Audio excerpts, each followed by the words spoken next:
I'm going to do something right now, and I'm going to do it online with you. Why? Just for the hell of it. I want to see what happens. I am looking at my Gmail. Now, I got to let you know, this Gmail account is different than the one I had for several years. Somebody stole that account. I had this problem where I was being stalked by this organization that wanted me to believe they were trying to offer mobile app development, and that's not what they were doing at all, right? And I think what's going on is somebody's having problems with that kind of a model, aren't you? I'm pretty sure it's probably something on par with that. So let me go here, and I'm going to check this out and see what I can do here. All right, now I'm opening up my email, and I'm going to do something, and I'm going to look at something right here. Well, this is different than what I believed was present before. No, it's actually not, right? Is it? It's right here. They've changed the line number, though. Maybe it's because it's a shorter email. I've got on line 117 in the back end of this email. Line 117. Hey, that's because it's 117th Congress this time. I did this before. I got 1, 2, 3, 4, 5, 6, 7, 8, 9, 10, 11, 12, 13, 14, 15, 16. I got one tranche of 16 four-digit numbers. Then I've got 1, 2, 3, 4, 5, 6, 7, 8, 9, 10, 11, 12, 13, 14, 15, 16, 17. Let's keep going. Let's see, 18, 19, 20, 21, 22, 23, 24, 25, 26, 27. So, I got, how many did I get? Did I just say 12 and 27? Is that literally what I just said? Let's say again. 1, 2, 3, 4, 5, 6, 7, 8, 9, 10, 11, 12, 13, 14, 15, 16. No, 16 and 27. Perfect. I have two tranches, two consecutive tranches on line 117 of 16 and 27. Now, see, this is how they've been torturing me for years. It used to be different metrics. My old email used to be different metrics, used to be a different line of code. And I tracked it one day. I cross-referenced these four-digit numbers with CVE certificates in the years when I was working at a third-party labor service provider called CVE, right? It was called Community Vocational Enterprises. And so I tracked for the year that I first started subcontracting with them, and then the year they ended up closing down and transitioning to RAMs. CVE went to RAMs, right? And in the course of doing that, there was this concurrent program regarding the National Institutes of Standards Testing and its CVE regarding computer vulnerability certification, presumably having to do with things like debugging. But if you look at the actual terminology they use, my concern was that what the specific metrics at the time correlated with when you looked up CVE certificate numbers from that time frame were things that people would actually talk about as being either experiences they had in their lives or the kind of thing you would talk about in your so-called counseling session with your mental health practitioner. You know, man in the middle vulnerabilities, for instance. There were other ways, the dancing lady. The terminology they actually used to describe these cyber vulnerabilities were connected to things that would be the kind of things that people would process in their mental health counseling sessions. But here was the thing. That was only if you were teared to the CVE certificate number. Why? Because then you would find there would be web pages that would have crypto links. And in my case, at least two of them were for registry of stud bulls.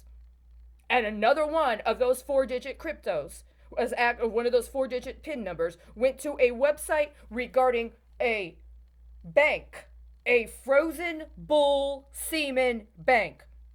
And every fucking time I got an email in my Gmail account while I was on the street, including spam, supposed spam, that was just spam, usually for CBD oil or Viagra.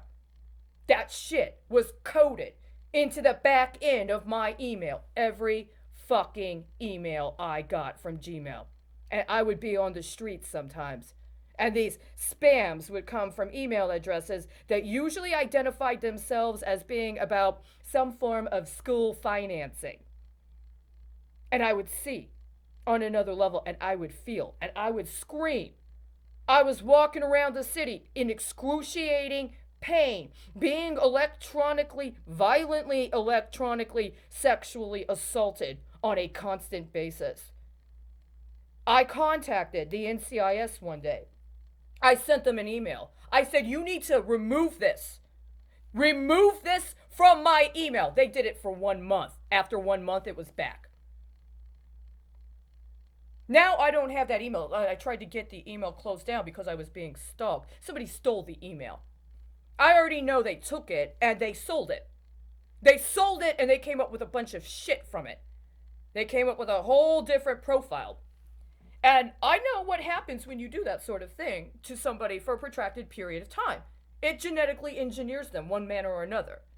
And you can say what you want about behavioral dispositions, but if that's actually going on and you don't acknowledge that, then I have to say you don't really have any credibility as far as I'm concerned. I spent 10 years now, going on 12 years, with somebody trying to psychopathologize me and deny that I'm actually sentient enough to be able to identify things that are ongoing that could present a serious threat.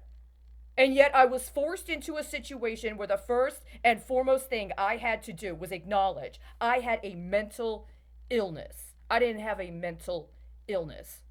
I was being assaulted. The question is why? Why was I being assaulted and what was the intent? Now I'm going to say I haven't looked in this for a while. I haven't looked in the back into my emails for a while. I did it a while ago, a couple months ago. I went through and you know what I did? I cross-referenced it with something I saw beginning in the autumn of 2019, around the time Congress was trying to pass an emergency appropriations bill, specifically for the Department of Homeland Security and the Centers for Medicare and Medicaid Services, that was supposed to expire on the anniversary of the president's budget for the Department of Defense, which was March 15th. Does anybody know what happened on March 16th of 2020? The day after that emergency appropriations bill expired? Well, before we get there, that emergency appropriations bill was put forth in a situation where other pieces of legislation were back encoded. And you would see that on the lines that were discussing the sponsorship and the co-sponsorship of the bill, that there were 4-digit numbers. And each member of Congress and each member of the Senate had their own 4-digit number. Now, the problem is that in this specific sequencing, right? If you're somebody that they lied about and said had a mental illness so they could dispossess you of your intangible property rights, including in connection with illegal deals that predated even the 2008 banking crisis, as it was in my case, right? Then what recourse do you have if somebody makes a justification for saying that you using free email while they refuse to allow for you to actually get legal, gainful employment? And they also refuse to acknowledge anything having to do with your reporting to regulatory bodies. And they refuse to provide you with any even second witness, if not one person to talk to. And you've got this going on in your background literally for years. I tracked it that day. I contended that what they were doing is they were actually coding the appropriations bill using this kind of crypto systematology. So that when they're sending you emails or you're sending other people emails, they're actually stealing your emails and using them in illicit processes connected to appropriations that they set up through the federal budget. Now, I went on the record in 2017 and said that I understood that what had been laid down as part of the 2018 appropriations bill that was going through the process in 2017 was a pattern of racketeering activity. There are specific legal determinations that actually make it racketeering as opposed to actual appropriations, right? But this is another level.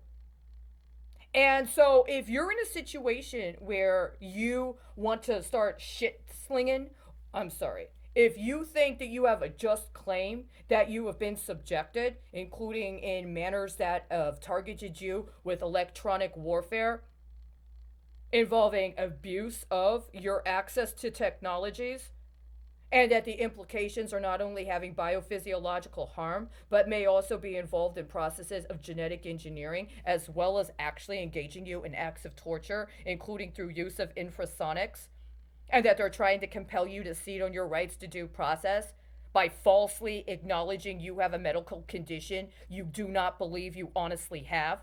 And if you're also pairing that with tracking financial fraud, including illegal contract bidding, regardless of what the illegal contract bidding is, including in connection with a kickback scheme that is trying to compel you to engage in illegal activities as kickbacks for bribes already set up earlier by other people or maybe even you or your network, I completely understand. I'm sorry if in over 5 years of me being electronically sexually assaulted by stud bulls, sometimes I may seem to be a bit assertive, but let me ask you, have you had sex in the last 5 years? Have you masturbated in the last 5 years? This isn't about moral equivalency on that level. Have you used your email? Have you gone 100% tech free? Have you been able to? If you got a charge, bring it. I already bought mine. You've been evading the point for years.